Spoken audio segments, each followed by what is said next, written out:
Bentrovati all'ultima edizione del giorno del TG Flash di New Sicilia.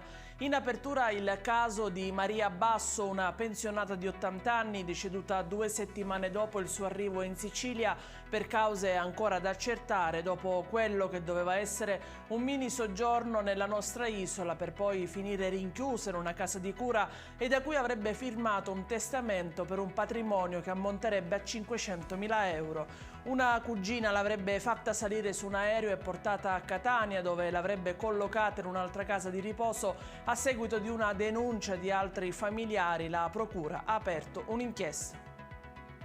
Un incidente stradale si è verificato nelle scorse ore nella zona Targia a Siracusa. L'impatto avrebbe interessato un'auto e una moto di grossa cilindrata. Le cause del sinistro non sono ancora chiare, ma sembrerebbe che ad avere la peggio sia stato il Centauro, che avrebbe riportato ferite profonde. L'uomo infatti è stato trasportato in ambulanza al pronto soccorso dell'ospedale Umberto I di Siracusa, dove è ricoverato.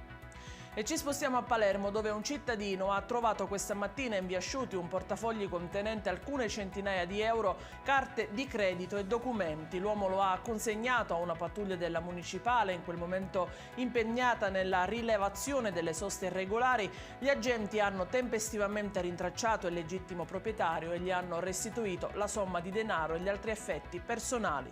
Quest'ultimo ha dimostrato gratitudine sia al cittadino onesto che agli agenti. E in chiusura le previsioni meteo per domani. In Sicilia si attendono precipitazioni da isolata sparse sui settori tirrenici con quantitativi cumulati deboli. La giornata sarà caratterizzata anche da venti forti nelle zone nord-occidentali. Già dalla mattina lo stesso stretto di Sicilia sarà molto mosso. La protezione civile della regione siciliana ha diramato un'allerta di generica vigilanza. Le province siciliane più calde saranno Trapani e Siracusa, le più fredde si confermano Caltanissetta ed Enna. È tutto per questa edizione, il TG Flash ritorna domani mattina alle ore 10. Buona serata. Natale ad Acireale.